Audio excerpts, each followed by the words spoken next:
In the name of the God of creation, who loves us all. Amen. Good morning, everyone.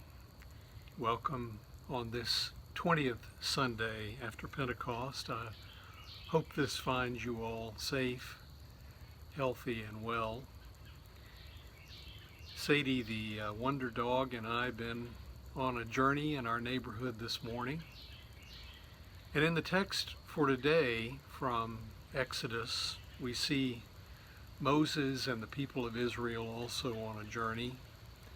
And Moses in particular in an extended conversation with God, resulting in Moses' request that God show God's face, a request that is denied.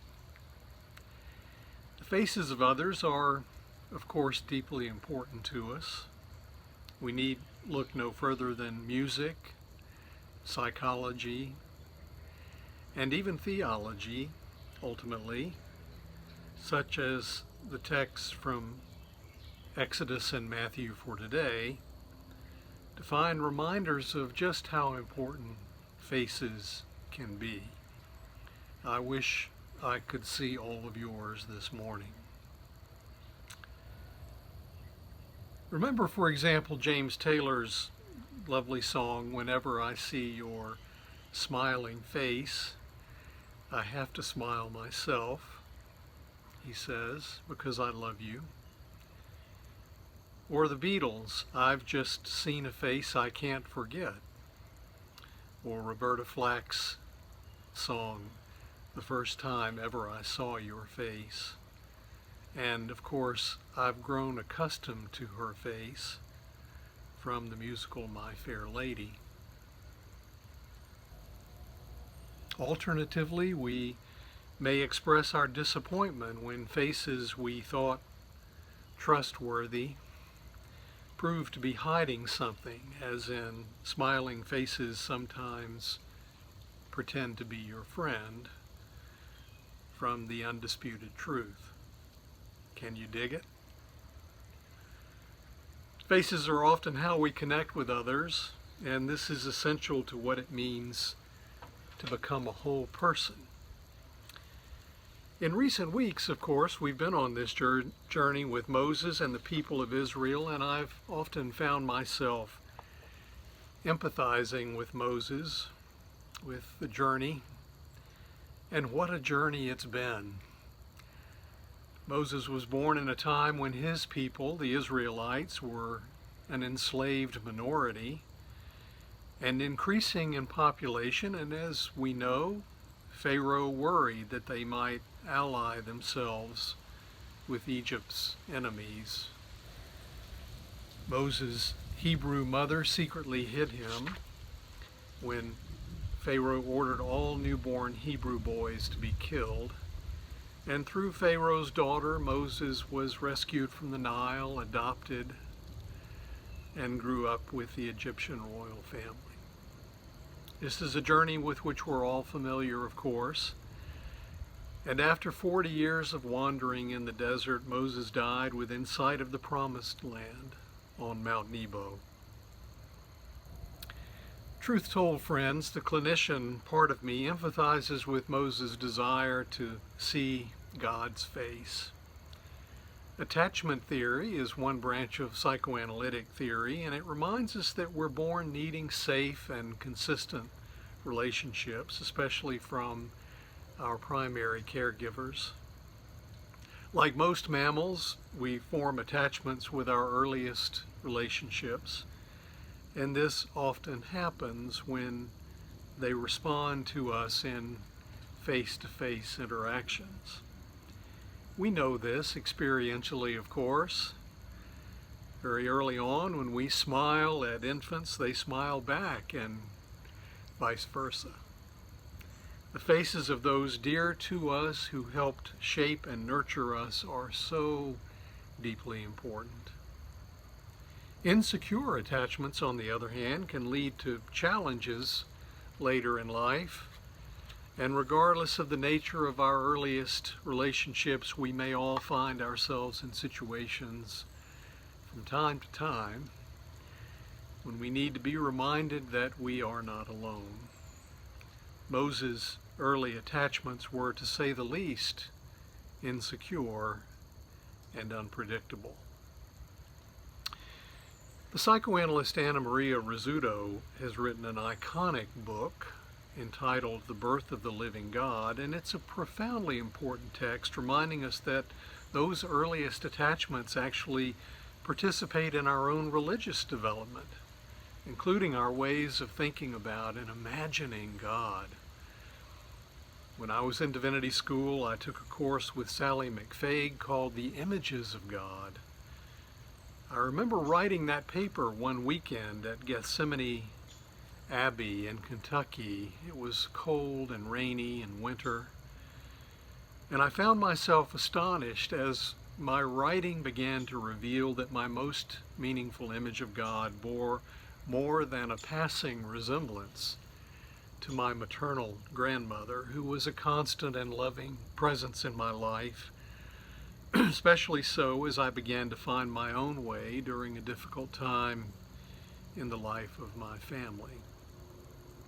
As Dr. Rizzuto suggests, when we imagine the mystery that is God, we often take with us on that journey the faces of those who have reliably loved us, cared for us, just as we hope our relationship with God will be loving, steadfast, and reliable. Alternately, we may imagine God as stern and unforgiving, or even distant if these attributes we experienced in our earliest caregivers. Moses was no different from us. And if our attachments have been insecure or disrupted, we're more likely to test the boundaries of those relationships when they arise. Well, many of us recall the lovely children's book, Where the Wild Things Are, by Maurice Sendak. Our boys loved that book, and I still do. Max in the book is acting out, as toddlers often do. He's testing limits and exploring his newfound sense of self. Predictably, he's given a time out for misbehavior and sent to his room, where in his imagination he takes a trip across time to the land where the wild things are. Of course, one way of understanding Max's journey is that it's an Exodus journey too. He's exploring his boundaries in relation to parent figures, and interestingly, these are often portrayed in his own drawings as wild things, with parental faces whom he tries to tame. And of course, the real wild things needing taming are inside Max himself, just as we have our own wild things, our own shadow sides, and he must go on the journey to that place where he names them and knows them by name and can tame those too. He must do this in part because they've threatened to cause separation from those whom he loves most and who loves him. Moses and the people of Israel are in similar fashion testing their limits with God in relation to their newfound independence. They're engaging in the good and difficult work of what we therapists call healthy self-differentiation, or defining oneself in relation to parents, family, self, and ultimately the whole wide world. It's a long and complicated journey, isn't it? And it is absolutely necessary in order for us to grow up. Moses' interactions with God in today's text are just that. Moses is testing boundaries, exploring the relationship to God, and along the way to Egypt, even looking back to Pharaoh and whatever may lie across the Jordan on the road ahead. The wilderness journey has been their own version of the journey to the land where the wild things are. And remember, in the book, Max has a tantrum and in a flight of fancy visits his wild side, but he's pulled back by a belief in parental love to a supper still hot, balancing the seesaw of fear and comfort. Moses is on a very similar journey with God, as are in fact we all. Both narratives are centered on growth, survival, change, resilience, adaptation, learning to identify and to manage our fears and sorrows, our anger and our joy. This is how people and nations manage to come to grips with the realities of their lives and become grown-ups in relation to themselves and others and God. Remember, God says to Moses that my presence will go with you and I will give you rest. But Moses continues to press. If your presence doesn't go with us, then don't take us any further. Moses just isn't sure. There's doubt despite all that he's seen and experienced. How will he know? I don't know about you, but that sounds familiar to my experience too. Doubt is always present, and maybe that's a good thing. Maybe Moses' questions are permission to push forward in our conversations with God, which take a lifetime, and maybe even longer than that. Being adrift among the bulrushes in the Nile, my friends, can take an infinite variety of forms. It may be the loss of someone dear to us. It may be life in the ambiguity of a pandemic, a latter-day plague. It may be the loss of connections with those whom we love. It may be as simple as a life cycle transition, an illness, or an impending retirement. The ambiguity of not knowing when and what form the new normal may take. In the text for today from Exodus, God doesn't show Moses God's face, but God does stay in relationship. God is mystery after all, and we are invited to fill in the spaces of this mystery with compassion and imagination and love. And like all liminal spaces, this requires us to come alive in our own responsiveness. There isn't much mystery, dear ones, in the face of Caesar on the coin. We render unto Caesar what we owe Caesar, and that is a transactional relationship. On the other hand, Moses learns that God is mystery, and that, as Richard Rohr reminds us, mystery is not something you can't know. It is endless knowability. Living inside such endless knowability is finally a comfort, a foundation of support of the ultimate kind. Security, unrestricted love, and eternal care, just as God promises Moses. For all of us, it takes much of our life to get there. It's what we surely mean by growing in faith. Each soul must learn on its own, hopefully abided with and aided by other faith-filled people.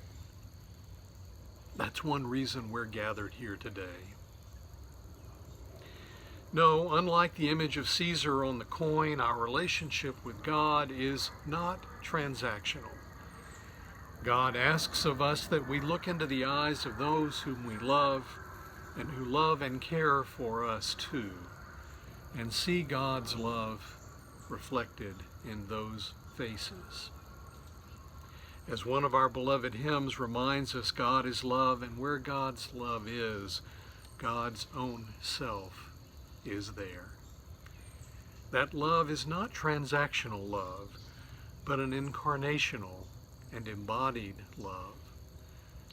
As Richard Rohr reminds us and asks of us, how do we live the contradictions, really live them? Not just endure them or relieve ourselves from tension by resolving them too quickly.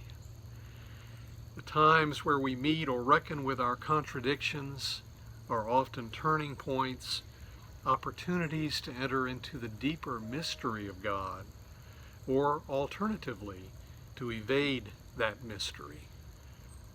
I'm deliberately using the word mystery to point to depth, an open future, immense freedom, a kind of beauty and truth that can't be fully spoken or defined, or maybe even seen face to face. These are questions, my sisters and brothers, we share with Moses and the people of Israel. They're questions at the heart of what it means to be human. At the end of Where the Wild Things Are, Max wants to go back home, and of course he's never really left his room. But he is a different Max, having been on the journey, and home isn't the same place either. Nevertheless, he wants to be where someone loves him best of all, where the faces of those who love him are present and dependable, that place where love is embodied, incarnate, reliable, sustainable. And in a lovely rapprochement, he returns home where he is fed. Moses and the people of Israel wanted this too, to finally return home to a place they'd never been. And so do we all. God reminds Moses and the people that God will remain steadfast, no matter what. May these relationships of love sustain us too, until we see God face to face. Blessings and amen.